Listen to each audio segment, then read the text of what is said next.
Mom screamed, "Get out and never come back!" at my 35th birthday dinner, so I did exactly that. What she didn't know was that I'd been paying their mortgage for 3 years, keeping their perfect suburban dream alive while they treated me like garbage. 2 weeks later, Dad called asking why the bank was sending foreclosure notices. My response changed everything. They thought I was their safety net until I pulled it away completely. This is how I went from family doormat to the one holding all the power. The house at 42 Maple Street looked perfect from the outside. 4 bedrooms, 2-car garage, manicured lawn that Dad obsessed over every weekend. Jennifer Martinez pulled into the driveway, carefully balancing the expensive birthday cake she'd picked up from that boutique bakery Mom always raved about but claimed she could never afford. 35 years old today, and she was still trying to buy their approval with overpriced desserts. The front door opened before she could even knock. "Oh, you're here," Mom said, not bothering to hide the disappointment in her voice. No happy birthday. No smile. Just that look, the one that made Jennifer feel like she was tracking mud through their pristine entryway. "I hope you didn't get chocolate. You know your father's watching his cholesterol." Jennifer forced a smile, holding up the vanilla cake with delicate pink roses. "Of course not, Mom. Vanilla with buttercream, just like you like." She'd specifically asked for chocolate at the bakery, then changed her mind at the last second. Even on her own birthday, she was still trying to avoid conflict. Walking through the living room, Jennifer noticed the stack of mail hastily shoved behind a decorative vase. The edges of several envelopes peeked out.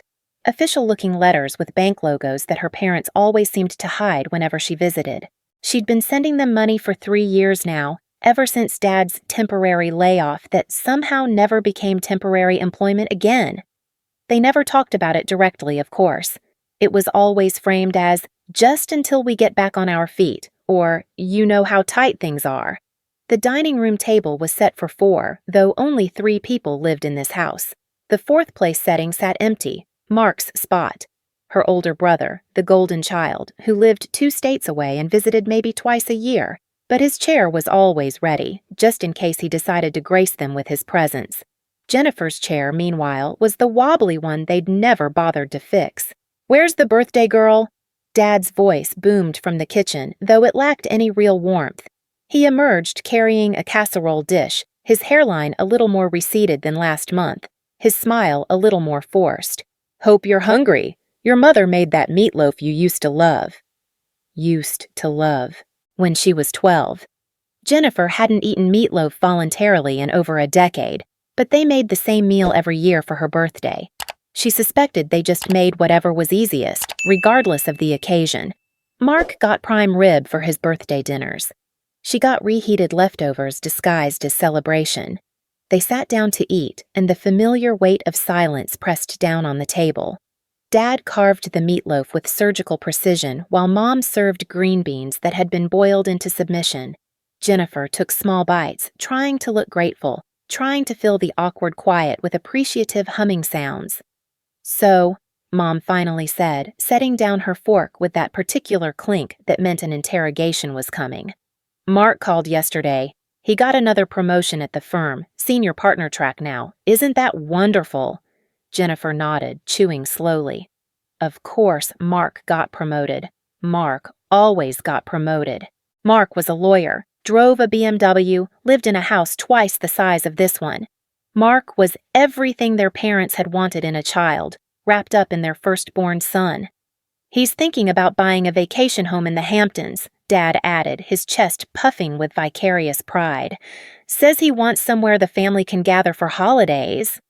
The family, as if Jennifer wasn't sitting right there, as if she wasn't the one who'd been gathering here every birthday, every holiday, every time they needed something.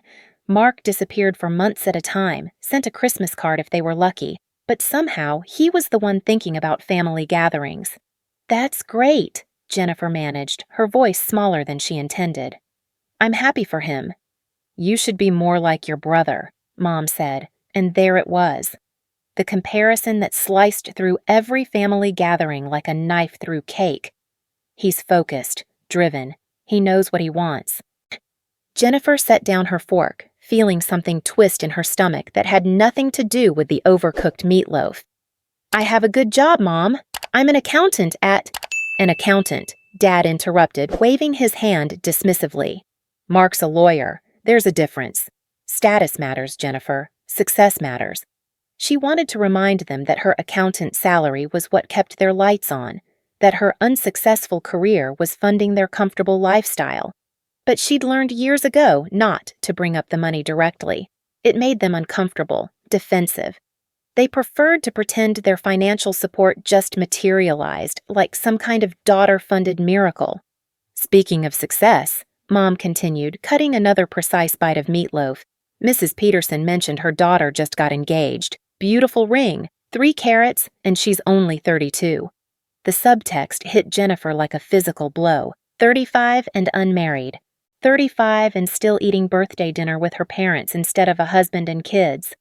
35 and apparently failing at the most basic expectations of womanhood, according to the gospel of suburban mothers everywhere. "I'm focused on my career right now," Jennifer said, the words tasting like ash in her mouth. It was the same response she'd been giving for years, and it never satisfied them. "Career," Dad scoffed. "What's the point of a career if you don't have anyone to share it with? Mark's got Sarah. They're talking about kids soon. That's what matters. Family. Legacy. Family." The word they wielded like a weapon whenever they needed something from her.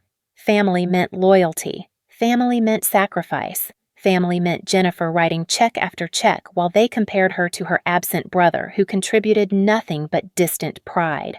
The meal dragged on, each bite more difficult to swallow than the last. They talked about Mark's success, the neighbor's daughter's engagement, the rising cost of groceries that somehow never applied to the expensive organic produce in their refrigerator that Jennifer's money had purchased. They talked about everything except her birthday, except her accomplishments, except anything that might make this dinner about the person it was supposedly celebrating. When Mom brought out the cake, the expensive cake Jennifer had bought for her own birthday, they sang a half-hearted version of Happy Birthday that felt more like a chore than a celebration. Dad's voice was already trailing off by the second verse, and Mom kept checking her phone like she had somewhere more important to be. "Make a wish," Mom said, holding up her phone to take a picture. Not because she wanted to capture a precious family moment, but because she needed something to post on Facebook. Evidence that they were a loving family who celebrated birthdays with beautiful cakes and perfect smiles. Jennifer closed her eyes and wished for something she'd been wishing for since childhood.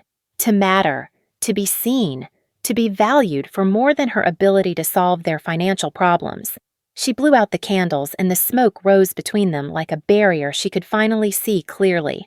"So," Dad said as Mom cut the cake into disappointingly small slices, "we wanted to talk to you about something." Here it comes, Jennifer thought. The real reason for this birthday dinner. The financial emergency they needed her to solve. The bill they couldn't pay, the repair they couldn't afford, the lifestyle they couldn't maintain without her constant subsidizing. "The kitchen needs updating," Mom said, her voice taking on that wheedling tone she used when she wanted something expensive. "The cabinets are practically falling apart, and the countertops are so dated. We got a quote from a contractor." "Mom, stop!" The words came out sharper than Jennifer intended, cutting through the familiar script of financial manipulation. "Not tonight." The temperature in the room dropped 10 degrees. Mom's face flushed pink, then red, then a deep crimson that meant Jennifer had crossed a line she wasn't supposed to know existed. Dad's jaw tightened, his knuckles white around his fork. "Excuse me?" Mom's voice was dangerously quiet. "Did you just tell me to stop? In my own house?" "It's my birthday," Jennifer said, her voice getting stronger despite the trembling in her hands. "For once, could we just have dinner without talking about what you need me to pay for?" The silence that followed was different from their usual uncomfortable quiet. This was the silence of a storm building, of pressure reaching a breaking point, of 3 years of unspoken resentment finally finding its voice. "Well, what we need you to pay for?" Dad's voice was getting louder with each word. "You think we need you? You think we can't take care of ourselves?" "I think I've been taking care of you for 3 years." Jennifer said, the truth finally spilling out like water through a broken dam. The mortgage, the utilities, the car payments, the credit cards. How dare you? Mom was standing now, her chair scraped back so hard it nearly toppled over. How dare you throw that in our faces? We never asked for your help. But they had. Not directly, never directly, but in 1,000 small ways that made Jennifer feel guilty for having money while they struggled.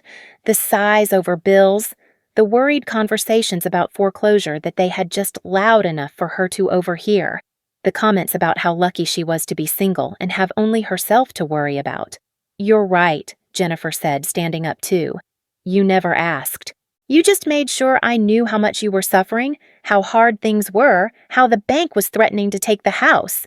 You made sure I felt responsible without having to actually take responsibility for asking. That's enough. Dad's voice shook the water glasses on the table. You ungrateful little... This is how you talk to your parents. This is how you repay everything we've done for you? Everything they'd done for her. 18 years of being the disappointing second child. 18 years of being compared to Mark and found wanting. 18 years of being loved conditionally, based on her usefulness rather than her worth. What exactly have you done for me? The question hung in the air like a challenge, because from where I'm sitting, I've been the one doing the paying, doing the supporting, doing the emotional labor while you do the taking. Mom's face was purple now, her hands shaking with rage or shock or both. You want to know what we've done? We gave you life. We raised you. We put a roof over your head and food in your mouth for 18 years. We loved you when no one else would. When no one else would. The words hit like a slap, carrying decades of implied worthlessness. The message that she was so fundamentally unlovable that only parental obligation could explain their affection. And apparently that means I owe you the rest of my life, Jennifer said. That means I work to pay your bills while you criticize everything about me. That means I smile and say thank you while you tear me down and build Mark up. Don't you dare bring your brother into this, Dad warned. Mark has never spoken to us the way you're speaking to us right now. Mark has never had to! Jennifer's voice was rising now, 3 years of suppressed frustration finally breaking free. Mark gets respect. Mark gets pride. Mark gets love without conditions. I get demands and disappointment and criticism. Because Mark earned our respect, Mom screamed back. Mark made something of himself. Mark didn't waste his life working a dead-end job and living alone like some pathetic spinster. Pathetic spinster. The words landed like physical blows, each one designed to hit exactly where it would hurt most. This was why she kept writing the checks, why she kept coming to these dinners, why she kept trying to buy their approval. Because somewhere deep down she believed they were right. Somewhere deep down she was still that little girl desperately trying to be worthy of love. You know what? Jennifer's voice was steady now, calm in a way that felt dangerous. You're right, I am pathetic. I'm pathetic for thinking that paying your bills would make you love me. I'm pathetic for believing that if I just tried hard enough, you'd see me as something other than a disappointment. She walked around the table, picking up her purse from the counter where she'd set it when she arrived. The birthday cake sat untouched except for the single slice Mom had cut, the pink roses already starting to wilt in the warm dining room. But the most pathetic thing of all, Jennifer continued, her hand on the front door handle, is that I'm 35 years old and I'm still here, still trying to earn something you're never going to give me. If you walk out that door, Mom started, but Jennifer cut her off. What? You'll disown me? You'll cut me off? You'll stop speaking to me? Jennifer laughed, and it was not a happy sound. What exactly are you threatening to take away, Mom? Your conditional love? Your constant criticism? Your endless disappointment? Get out! Mom's scream was primal, furious, filled with 3 years of carefully controlled resentment finally exploding into the open. Get out and never come back. We don't need you. We don't need your money. We don't need your attitude. Just get out. Jennifer stood in the doorway for a moment, looking back at the house that had never felt like home, at the parents who had never made her feel like family. The expensive cake sat abandoned on the table. The perfect suburban living room looked exactly the same as it had an hour ago, but everything had changed. "Okay," she said quietly. "I will." She closed the door behind her and walked to her car, her hands surprisingly steady as she put the key in the ignition.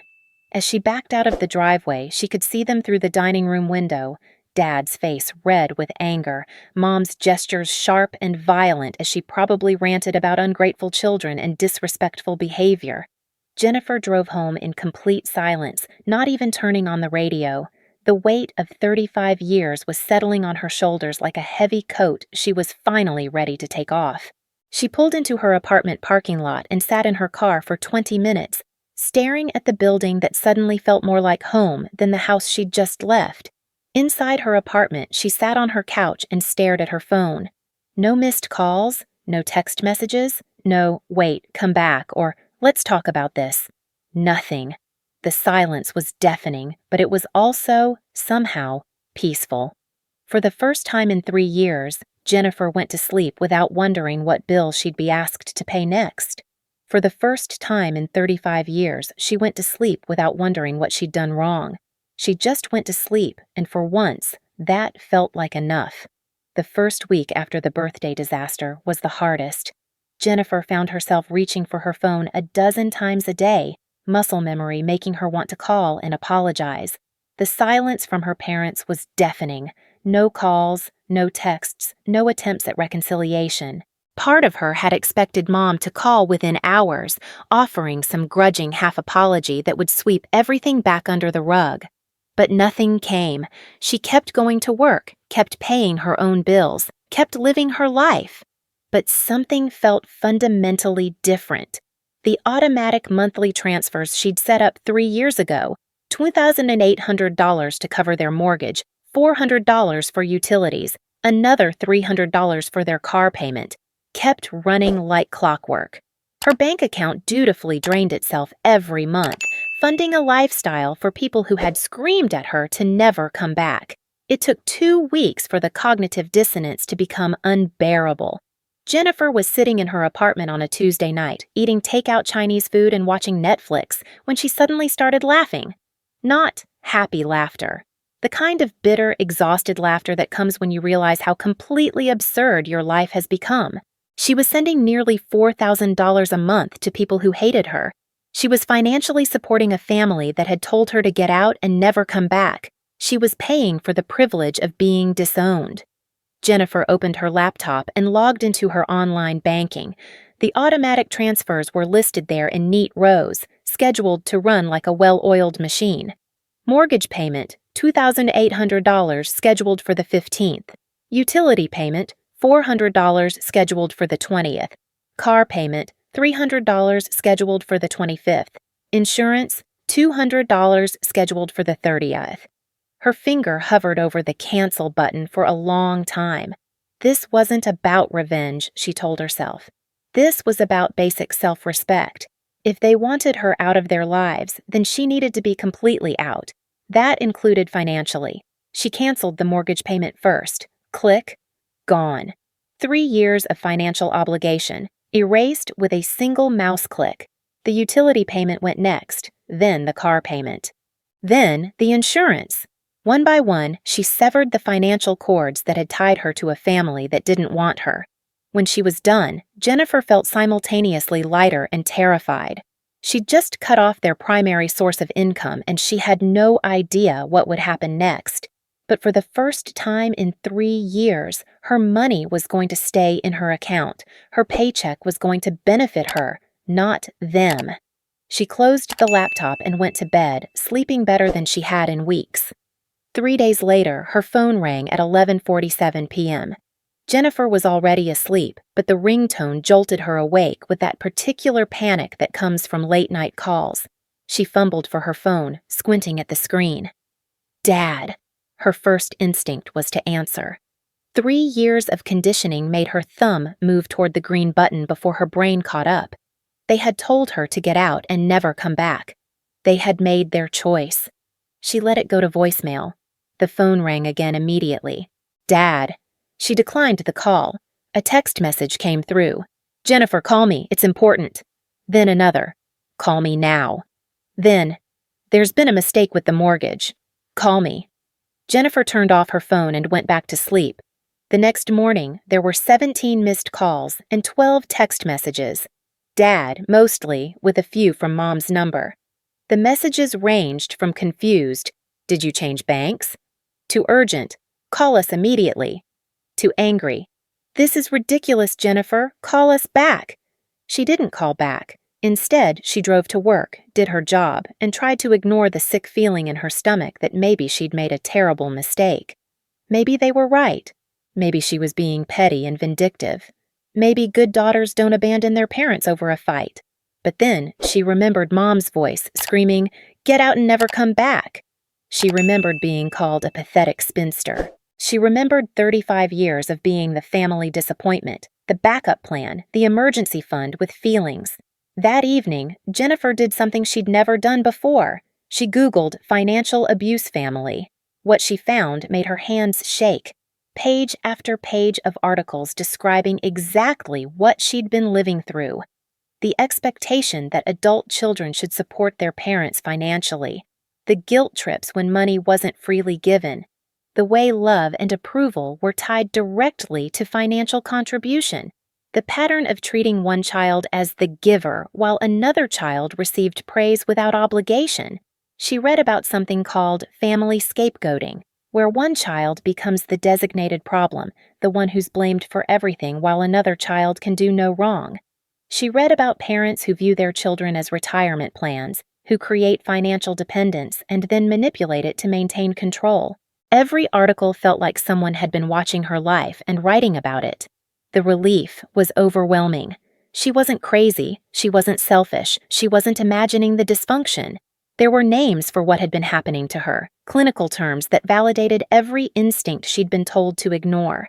Jennifer spent the entire weekend reading. Support forums where adult children shared stories that sounded exactly like hers. Therapy websites explaining the psychology of family financial abuse. Legal articles about the rights of adult children to set financial boundaries. By Monday morning, she felt like she'd been handed a map to territory she'd been wandering lost for 35 years. She wasn't the problem. She had never been the problem. On Monday afternoon, her phone rang. Not Dad this time. Mark. "Jennifer, what the hell is going on?" Her brother's voice was sharp with irritation. "Mom and Dad are freaking out about some mortgage issue. They said you're being vindictive about some argument."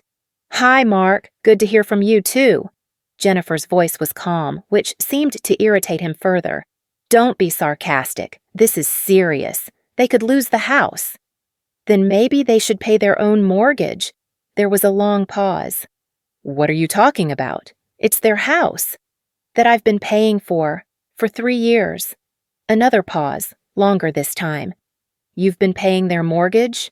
Their mortgage? Their utilities? Their car payment? Their insurance? Did you think they were covering all that on Dad's unemployment?" I thought Dad found another job. They said things were fine." "Things were fine because I was making them fine. But apparently, I'm also a pathetic spinster who should get out and never come back, so I'm respecting their wishes." "Jennifer, I can't just what, Mark? Set boundaries, protect myself from abuse, stop enabling their financial irresponsibility?" "It's not abuse, it's family." "No." Jennifer's voice was steel now. "Family doesn't scream at you to get out and never come back. Family doesn't call you pathetic for being single. Family doesn't make you feel worthless unless you're writing checks. What I was doing was enabling financial abuse, and I'm done." Mark was quiet for a long time. When he spoke again, his voice was different, smaller, less certain. "I didn't know. About the money. They never told me." "Of course they didn't. You're the golden child. You get praise and pride without having to earn it. I get demands and criticism no matter what I do." "That's not... they're proud of you too." "When, Mark? When have they ever been proud of me? Can you name one time they bragged about my accomplishments the way they brag about yours?" The silence stretched between them, answering her question more clearly than words could have. "Look," Mark finally said, "maybe they were wrong to yell at you. But you can't let them lose their house over a fight. They're our parents.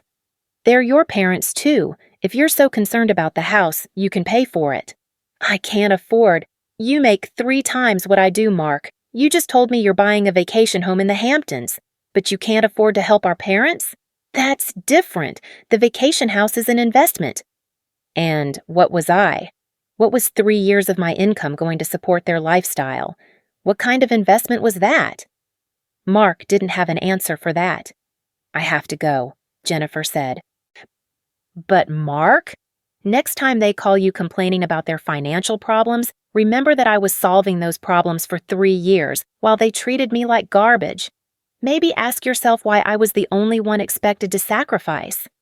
She hung up before he could respond. 2 days later, Dad called again. This time, Jennifer answered. Jennifer, thank God. Look, I don't know what happened with the bank, but they're saying our mortgage payment didn't go through. There must be some kind of mistake. There's no mistake, Dad. What do you mean there's no mistake? The payment always goes through on the 15th. The payment that comes from my account? The payment from the daughter you told to get out and never come back? Silence. I canceled the automatic transfers, Jennifer continued, her voice steady and calm. All of them, the mortgage, the utilities, the car payment, everything. You told me to get out of your life, so I'm getting out, completely. Jennifer, you can't be serious. You're going to let us lose our house over a fight? I'm not letting you do anything, Dad. I'm just not preventing it anymore. There's a difference. This is ridiculous. You're being vindictive and petty. I'm being exactly what you raised me to be. Someone who listens when her parents tell her she's not wanted. We didn't mean, look, your mother was upset. She said things she didn't mean. Which things didn't she mean, Dad? That I'm pathetic? That I'm a spinster? That no one else could love me? Or just the part about getting out and never coming back? Dad was quiet for a long moment. When he spoke again, his voice had changed, less demanding, more pleading. Jennifer, please. We can talk about this. We can work it out, but you can't leave us hanging like this. I'm not leaving you hanging. I'm respecting your wishes. You wanted me out of your life, and now I'm out. That includes financially. What are we supposed to do? The question hung in the air, and Jennifer realized this was the first time in 3 years that her parents had asked what they were supposed to do about their own problems. For 3 years, the assumption had been that Jennifer would handle it, that Jennifer would sacrifice, that Jennifer would pay. I don't know, Dad. Maybe you could get a job. Maybe Mark could help. Maybe you could downsize to something you can actually afford. Those are all options that don't involve financially abusing your daughter. Financial abuse? Jesus, Jennifer, you're being dramatic. Am I? Would you call it financial abuse if a boyfriend demanded his girlfriend pay all his bills and screamed at her when she couldn't afford to remodel his kitchen? Another long silence. You're our daughter, Dad said finally, and his voice was smaller now. It's different. No, Dad, it's not different. Being related to someone doesn't give you the right to exploit them financially. Being related to someone doesn't mean they owe you their paycheck for life. We raised you? You did. For 18 years, and I'm grateful for that. But I don't owe you the rest of my life because of it. I don't owe you my financial security because you fed me when I was a child. Dad was crying now. Jennifer could hear it in his voice, the way it shook and cracked. We're going to lose everything. Then maybe you should have thought about that before you told your financial support system to get out and never come back. She hung up, and this time she didn't feel guilty about it. The foreclosure notice arrived at their house exactly 3 weeks later. Jennifer knew because Mark called her panicked and desperate. They got the foreclosure notice, he said without preamble.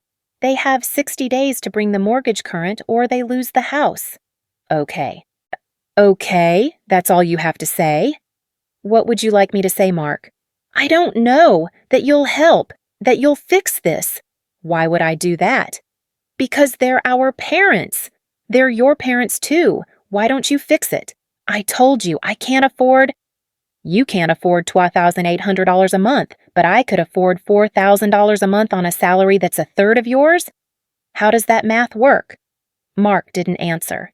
Here's what's going to happen, Jennifer continued. They're going to have to sell the house. They're going to have to downsize to something they can actually afford on their own income. They're going to have to live within their means like adults. It's called natural consequences, Mark. You're destroying the family. No, I'm not. I'm just not enabling their financial irresponsibility anymore. The family was destroyed the moment they decided I was only valuable for my bank account. Jennifer hung up and blocked Mark's number. Over the next month, the calls kept coming. Voicemails from Mom, crying and begging.